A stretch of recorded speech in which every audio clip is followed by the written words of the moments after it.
Bharatiya Janata party ने जो जनता के वोट से चुनकर प्रतिनिधि आते हैं और नोट के बदले बिक जाते हैं, इस लोकतंत्र की हत्या जो करने की कोशिश हो रही है, उसके संदर्भ में आज हमारा ये लोकतंत्र बचाओ विशाल मार्च हो रहा है, जिसको मैं और पीसीसी अध्यक्षा प्रतिनिधित्व कर रहे हैं। बहुत बहुत धन्यवाद। ये प्रदर्शन कर रहे हैं, बहुत लंबा समय हुआ जब से हमने अपनी पुकार उनके सामने रखी। आपदा के समय हम गिड़गिड़ाते रहे, केंद्र सरकार ने हमारी आवाज नहीं सुनी और मैं तो प्रधानमंत्री जी से स्वयं भी मिली, स्वयं भी उनसे हिमाचल की स्थिति से अवगत करवाया। वो एक कारण उसका भी है, उसमें भी लोगों में रोष है कि हमारे को जो केंद्र से मदद मिलनी चाहिए थी वो आपने हमारी मदद नहीं की। दूसरी बात, आप देखेंगे कि प्रधानमंत्री जी अब शायद उनको हिमाचल की याद आएगी, क्योंकि चुनाव बहुत नजदीक आ चुके हैं, लोकसभा के चुनाव।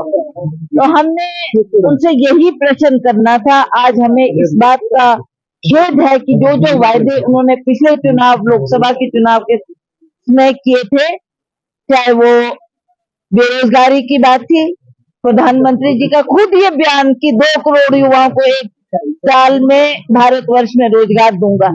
उन्होंने खुद 450 का सिलेंडर को महंगा बोलते हुए बोला कि आप मुझे मौका दो, मैं इस गैस के सिलेंडर का भाव कम करूंगा।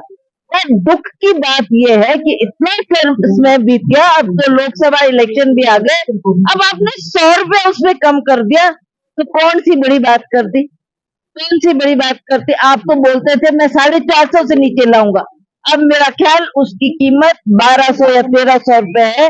दूर दराज के क्षेत्रों में लोगों को, महिलाओं को बहुत दिक्कत हो रही है। ये बात भी हमने उनके सामने रखी थी और उसमें भी उन्होंने गौर नहीं किया। अगर गौर किया होता तो ये अग्निवीर जैसे हादसे ना हुए होते, जिससे हमारे नौजवान जो देश की सेवा करना चाहते हैं, आर्मी में भर्ती होना चाहते हैं कि हम देश की सेवा, उसके लिए वो बहुत प्रैक्टिस उनको करनी पड़ती है।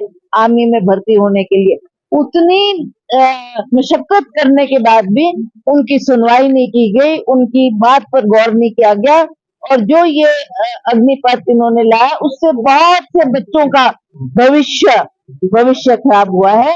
तो ये भी एक कारण था। तो ऐसे कई मसले हैं जो हम बार बार केंद्र सरकार के समक्ष उठा रहे हैं और उनकी बात कर रहे हैं, पर उन्होंने बहुत अनदेखी हिमाचल प्रदेश के लिए की। वो हिमाचल प्रदेश जिसको प्रधानमंत्री अपना दूसरा घर बोलते थे।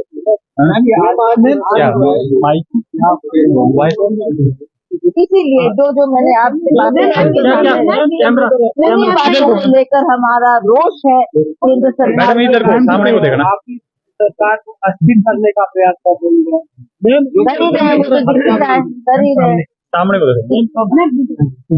है कि किस तरीके से हमारी जो यहाँ सरकार लोगों ने 5 साल के लिए चुनकर भेजी, उसको स्थिर करने के लिए जो इनके प्रयास है, उसके खिलाफ हमें रोष है कि आप इस तरीके से हरकतें ना करें। और जो ये लोकसभा के चुनाव आ रहे हैं, इसका सामना करें, लोग देखेंगे और वो खुद निर्णय करेंगे कि हमने किस पार्टी को वोट किया। मैम, कोऑर्डिनेशन कमेटी गठित होगी मैम, कोऑर्डिनेशन कमेटी। अब आप संतुष्ट है क्योंकि जिसकी मांग आप कर रहे थे वो तो ये तो एक कोऑर्डिनेशन कमेटी है। मांग में सिर्फ इस कमेटी के लिए नहीं कर रही, मांग में कर रही थी कि हमारे कार्यकर्ताओं की अनदेखी ना करें, उनका कुछ ना कुछ आप निर्णय लें, कुछ फैसला लें।